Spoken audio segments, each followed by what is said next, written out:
What's up, guys? Welcome back to Newswave. Well, next week is finally the week where we get to see Nintendo with their next generation system, the Switch 2, and a bunch of games to go alongside of it, as well as when it's coming out and when we can pre-order the thing, which it turns out we may have gotten an early look as to when those pre-orders will go live, and we'll go over that here today. Also, we are going to be talking about that Nintendo Direct that aired yesterday. We'll go over all the games that were shown line by line, as well as a new program or feature that makes it a bit easier to move your digital games around, even giving you the ability to lend them out. And then we also have some news coming out of Ubisoft, as it appears they have reached a bailout, we'll say, with Tencent that actually brings in a ton of capital for them to use, while they get to still maintain control of all of their biggest intellectual properties, all of that and more. So guys, enjoy these videos. Make sure you hit that like button, helps out a ton. And if new here to the Spawn Wave channel, make sure you subscribe down below. And of course, members for the channel do get Newswave early. If you would like to learn more about that, click the join button or the link in the description down below. And we're gonna start today with Hogwarts Legacy, as there were reports going around that WB was putting together a definitive edition for this game. And as part of that, which apparently is gonna take advantage, I guess, of just newer hardware, although it kind of already did because it released on them, but still it seems like they were going to lean into that even further, as well as provide additional content. Well, we can see this posted up. This is over on Bloomberg, where they say Warner Bros. Cancels planned Hogwarts Legacy game expansion. While it wasn't announced, it had been planned for this year. And apparently the reason that WB canceled this is because it just wasn't It's an expansion that wasn't expansive enough, as in they didn't feel like there was enough content there for the pricing that they were looking for. And let's say that they were going to release it as a $70 definitive edition, but the expansion was maybe 1 or 2 hours. Like at that point, it's probably not something that's worth re-releasing or doing at all, because it would feel like, yes, a ripoff. Or if you bought the expansion separately for $20 or $30 and it was an hour long, it wouldn't be a great experience, especially with the idea of them pursuing a sequel. Seems like a better idea to take their resources and start working towards that eventual follow-up for what was an incredibly strong seller for them. So I guess onwards to Hogwarts Legacy 2, and hopefully that'll be ready in a couple of years. Also, it looks like Nintendo accidentally did a quick reveal for a certain feature on the Switch 2, and this was through their new Nintendo Today application for phones that apparently is just going to deliver new information every day to us as part of the Direct. And well, people started to go through it because it's out now and you can download it. And VGC noticed something we can see. They apparently put up an unedited promo image of the Switch 2. I say unedited because you can see the C button. Yeah, that button that they had blanked out during the reveal trailer for the hardware, and people were wondering, hold on a minute, there's supposed to be a C on that button and it's just blank. Yeah, they edited that out. Here though, they didn't, and yes, it does look like it is indeed a big C on that button, which of course has people wondering, does that stand for community? Does that stand for cast? What's the idea here? And yeah, clearly if you have a button there, there's going to be some sort of feature attached to it, and it seems like it'd be pretty sizable considering it's a physical button that's always right there for you to press. So this is something we're going to clearly have ironed out for us and explained next week when they do the Switch 2 presentation, but definitely interesting to see it fully presented here by Nintendo just a little bit early in their app. Oh, and we have some good news for people who are looking forward to Ghost of Yotei, as it's supposed to be coming out in 2025, although we have seen last-second delays here and there for all different companies, including Sony. Well, it looks like, at least for Ghost of Yotei, we have another confirmation that it's coming out this year. This we can see posted up by Andrew Goldfarb over at Sucker Punch saying, "Come work with me. We're looking for an experienced community and support specialists to help us launch Ghost of Yotei this year." And I mean, that's enough right there. Okay, good. We have confirmation again that is indeed coming out this year, which we know now, of course, Death Stranding 2 coming out to start the summer. I guess this would be second half of the year then. I still think this makes sense for an August or September release, but we do know that a lot of these big companies right now are just kind of hanging out waiting to see when GTA 6 releases so they can organize their own pieces, their own releases.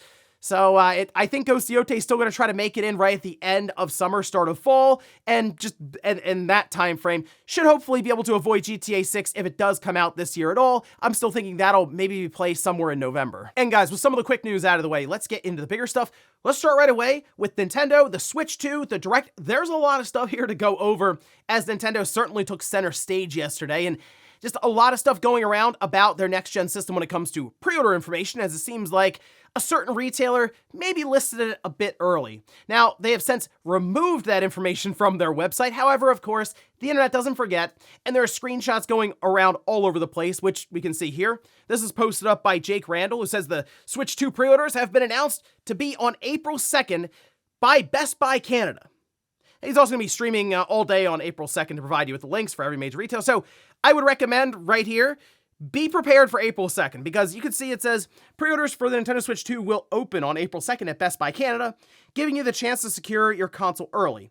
Here's everything you need to know about the Nintendo Direct and how to pre-order the Nintendo Switch 2 from Best Buy Canada. Now, I would recommend at the very least to follow Jake Randall over on Twitter X, and then also when he streams on YouTube, as he'll literally sit there and go through and get all the links and set you up at a moment's notice when they do drop online. And in this case, I would just be prepared for April 2nd, because I think it'd make more sense for Nintendo to wait a couple of days, like announce, okay, here's when the pre-orders are going to go live, but we can't necessarily rule out the idea that they will go live immediately on April 2nd after the Direct ends. And if that happens, it's going to be absolute mayhem, pandemonium. It's going to be ridiculous online. I mean, websites will be crashing, I'm sure. Bots will be going crazy all over the place, trying to scoop up as many pre-orders as possible, of course, to then list on eBay as soon as they can. And I'm sure we're going to see some wild pricing on eBay, where people are going to try to sell those pre-order tickets ahead of time, and it's going to be disastrous. So my plan is to try to avoid the online scene completely. And so when this happens, April 2nd, and let's just say pre-orders go live, I'm just going to go to, I guess, GameStop? I'm trying to think, maybe Best Buy. Oh, I mean, there's Best Buy right there, apparently, putting that info out there a little too early.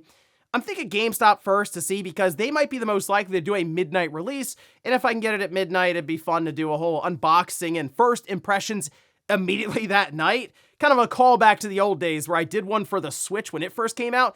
We did like a whole live stream, and it was really fun at like 1 a.m. just unboxing the Switch and checking it out there, and that was a good time. Might be a fun throwback to do that, but still, that's kind of my strategy now, is to just go to GameStop and see if I can get a pre-order in as soon as possible. Now, I guess if you go through all that and you're ready April 2nd and it's not there, well, hey, you were at least ready. So I would prefer Nintendo to not do it, because there's gonna be a lot of information that's just flying around, people trying to get their heads around, and they have pre-orders are live. Hold off for like a week. Set up a time, the date and everything, and put it at least a week or two into the future, and then we can, of course, get things set up ourselves and hopefully be able to secure one. But my advice, just be ready for April 2nd on the off chance that it really does go live. Otherwise, I'm sure we'll see all kinds of information about the Switch 2, games, features, and that pricing. So let's see what they have for us next week. Next up, let's talk about that Nintendo Direct that aired yesterday. It did run for almost 35 minutes, and there were a number of games here that were announced. I counted almost 30 different announcements and titles that they had, as well as some of the features that they showed off here, specifically for those digital copies. But let's start here at the top. That's with Dragon Quest 1 and 2 HD 2D Remake. That is just still set for 2025. No official release date here on this yet. No Sleep for Kaname date, AI Summoning Files, that's July 25th. Raidu Remaster, The Mystery of the Soulless Army, June 19th. Shadow Labyrinth, July 18th. That's, by the way, the Pac-Man, it's like a new spin on Pac-Man, and it looks very different. Okay, so it kind of makes me think about that the Secret Levels episode for it, which I think is what they're playing into here, but kind of a 2D side-scrolling action-adventure style game. It was Metroidvania sort of thrown in there. So, I don't know, it's different. Might give it a look. Patapon and Patapon 2 Replay, July 11th. I pointed this out in my video yesterday, which you should check out, but it's very interesting to see Sony have some representation here, as they have partnered up with Bandai Namco for things like Freedom Wars. They did that. Now we have Patapon and Patapon 2 coming to the Switch. Story of Seasons Grand Bazaar, that's August 27th. Metroid Prime 4 Beyond. Okay, no release date on this yet. It's still just coming 2025, but they have Planet Vuros. They have psychic abilities that allow you to do all kinds of stuff that I think will fit in nicely to different puzzles and things they have set up maybe in temples or just different areas. You have to solve some of these puzzles and stuff, moving things around. You can also control the trajectory of Samus's beam that, while they showed it in combat, I also think this could be something that would play into maybe firing your beam and then navigating it through a very, very small tunnel to hit a switch or something. So I see a lot of potential here from the adventure side of Metroid Prime, not necessarily just the combat side. Still waiting on that release date, and you know what? It looks good, but you can tell that the Switch is being pushed to its limits here, and this is a game that I hope is set up to take advantage of the Switch 2 fully with that newer tech in the next generation system and show off what this game can really look like. So come on, Nintendo. And we have Disney Villains Cursed Cafe, that's out now. Witchbrook, that's holiday 2025. The Eternal Life of Goldman, that's this holiday. We have Gradius Origins, that's August 7th. Rift of the Necrodancer, that's out now. Tamagotchi Plaza, June 27th. Pokemon Legends ZA, they have a ZA Royale that takes place at night, and apparently you can sneak up on trainers and hit them in the back of the head with your Pokemon. Still late 2025, no release date yet, despite them showing it now multiple times in the last month, so not really sure what's going on there with Nintendo and Game Freak. Rhythm Heaven Groove, that's 2026. There's the 2026 release for the Switch still. Now, I saw people excited. Great. I'm not a big Rhythm Heaven guy, but I know there is a lot of fans out there for it, so really cool to see a new one coming out. They talked about the virtual game card, which we'll get here too, actually, after we go over all of these games, because there's quite a bit here to that. Then we had a sizzle reel. High on Life, that's May 6th. Pretty cool to see that go into the Switch. I recommend it. I had a good time with it when it dropped on the Xbox, which feels like forever ago now. Star Overdrive, that's April 10th. The Wandering Village, July 17th. King of Meat, April 2025. Luz Lagoon, summer 2025. Fantasy Life I, that's May 25th. Saga Frontier 2 Remastered. It is getting the full HD 2D treatment, and it's out now. So Shadow Drop, go check it out. Monument Valley and then Monument Valley 2, that's April 15th, only to be bested by Monument Valley 3, summer 2025. Everybody's Golf Hot Shots, that's of course with Bandai Namco and Sony, so a little more Sony representation there, 2025. Marvel Cosmic Invasion, one of the better looking games I think of this entire, new reveals of this entire show. Holiday 2025, I'll be checking that out day one. And then we had Tamagotchi Life Living the Dream. I was not a Tamagotchi Life person, but I know there are a ton of people who have been looking for a new game here in the series. It's the first new entry in 10 years. It's coming out next year, 2026, and the reception online was actually incredible. Tons and tons of interaction on the announcement on Twitter X. 100 some odd thousand likes on it. So yes, people are very excited to see this franchise make a return here. Then we have Nintendo Today, which is the application on the smartphone that already told us about the C button on the Switch too. You can download it now. It just keeps you up to date on Nintendo. And the big thing is they're going to have information dropping all the time about their new system on the road to the Switch 2 release. So overall, an okay Direct. It certainly wasn't one that really spoke to me much, but again, I saw people are really excited about some of the announcements. And in fact, I did ask viewers to vote on the grade for the Nintendo Direct, so we'll check that out a little later on in the show. Next up, let's talk about those virtual game cards, which was a big feature that they announced during this Direct, and they even have a full page that's up here along with a little trailer showcasing this a bit more, which we can see over on that website. And the virtual game cards, they say, make digital games even easier to use, and so my takeaway from this, because initially when they showed it, it felt very convoluted and a little confusing.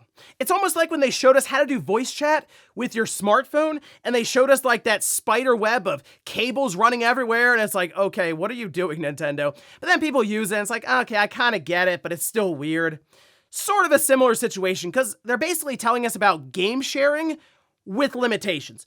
But I think it's actually kind of a clever idea here, all things considered, for Nintendo, who people tend to look at as being a bit behind when it comes to the online experience, as well as, in this case, digital sharing of games. So the idea here is, if you have a digital game that you've purchased, say, on the eShop, you can turn it into a virtual game card, which basically assigns a unique code to it that will expire after about 2 weeks if you decide to lend it out to someone else. And you can do that if they're local to you. So that's a big thing there. You can't really share it with someone if they're not in your immediate vicinity at least once, okay? So basically, if you transfer it to them over local wireless connection, they have to be on your family account, not your NSO. You don't have to have Nintendo Switch Online for this to work, but you have to have a family group that you would then share it to. That way you can track all this happening. Now, you can make a family group easily, and you can have, 8 people on there. So technically, if you have a group of friends, and you just want to be able to lend games back and forth, and you see each other enough, it's something you could technically take advantage of here, and as the game will return to you after 14 days anyway, unless they, of course, return it to you sooner. But to me, the thing that I think I would take the most advantage of is the idea of taking, say, a virtual game and a game card and sending it to one of your other systems that isn't your primary Switch system, and you may not have internet access completely or all the time, right? Because if you have an account that you have between two different Switch systems, well, the secondary system has to check in with an internet connection to make sure you can use one of your digital copies, unless you do this virtual game card thing and store it completely on that system. Now, again, it seems like it might be a 14-day thing, although I think if it's just for your account, it's not. It's just if you lend it out to someone else. So in this case, it's a way that maybe you have, say, Xenoblade Chronicles X Definitive Edition. That's a portable game for me. I'm just going to keep it on my Switch Lite, and occasionally maybe I take it with me when I commute or something on the bus. Oh wait, there's no internet connection. Doesn't matter. You have it there and it just launches immediately because you're using your virtual game card. So I think it's convenient in the sense that the digital games don't necessarily have to rely on the just authentication, really. Also, I think if you have a family and kids and stuff, and you mostly are buying digital games for yourself on your account, well, you can lend it out to them. And in fact, if you have it stored as a virtual game, say on your Switch, if there are multiple accounts, they can all use that virtual game card as well. So it's just a way for them to kind of expand the permissions of their digital games and make it somewhat more convenient and almost, at least closer to the idea of physical media, which opens up a whole other can of worms, I'm sure, for Nintendo fans, because it does seem like Nintendo is continuing to embrace digital games more and more and more. But what do you expect? That's kind of what you would see corporations do, because digital games are just, in general, more profitable for them, as they don't have to create the cartridges, ship them out, and figure out all the logistics there. But still, it's just good in general. It makes digital games a bit more convenient, I'd say, overall when it comes to ownership. And in our last bit of news, let's talk about the situation with Ubisoft and Tencent, because this has been discussed for a couple of months now. Seems like the deal's been in the works and they've just been trying to hammer out the fine print and like the small little details here. But essentially what's taken place is Ubisoft, as the large company, has created a smaller subsidiary company still attached to the main parent company. However, they've decided on a few choice intellectual properties that they can put with it and allow Tencent to infuse a ton of capital into the company, and in that case have a 25% stake in this new subsidiary. Remember, Tencent already has nearly 10% of the entire Ubisoft company. So it's like 25% here, 10% here. Tencent is slowly clawing their way up to a large ownership of Ubisoft overall, but still, we can see this released.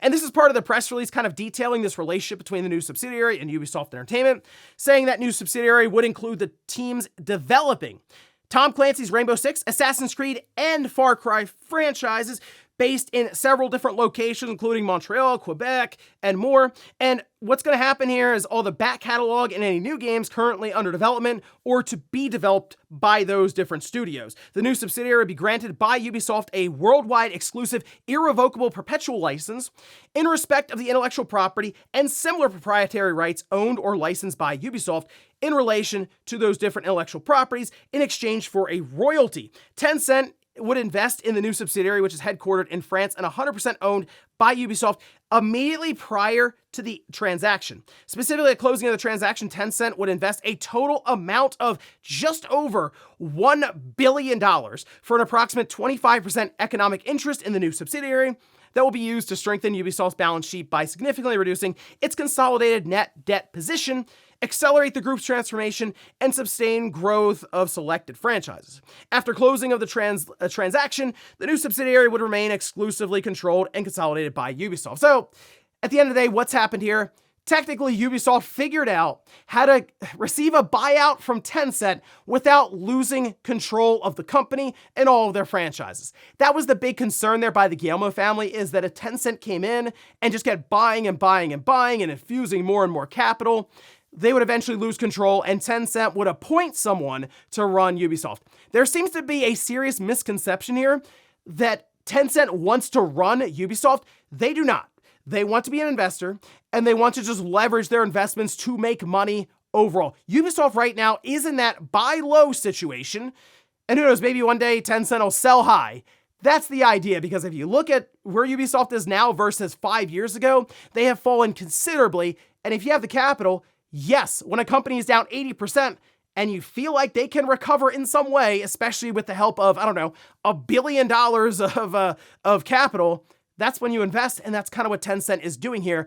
They also didn't necessarily want to be responsible for the near 20,000 employees and all of the other franchises and baggage that comes with that. So in this case, they kind of picked and choose what they wanted to invest in, and that's how they came up with the 3 core franchises, which I'm sure is concerning for a lot of the employees and the other studios on the outside looking in. Ubisoft has since sent out an email reassuring everyone that all of your projects are just as important.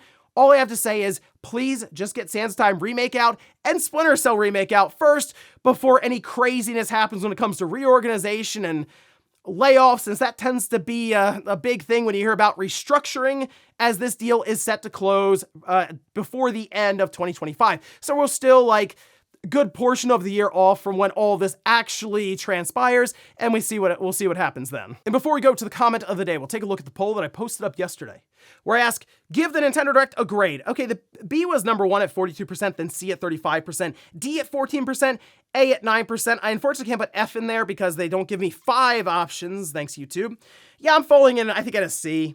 It's just one of those situations where it just didn't have a lot for me personally, and that's just how it goes with Directs sometimes, but I kind of feel like if they had a release date for Metroid Prime 4, I might be a little more inclined to go to like a C+, but it was weird to show us that game again with some new information, but no release date, and it's, at this point, this is going to be a game that I feel like, I hope, has Switch 2 compatibility to where it can take advantage of that hardware, because, I mean, I'm not expecting it to come out before the Switch 2 at this point, so you might as well show off the new hardware with it. And we'll finish up with the comment of the day, as you're seeing here.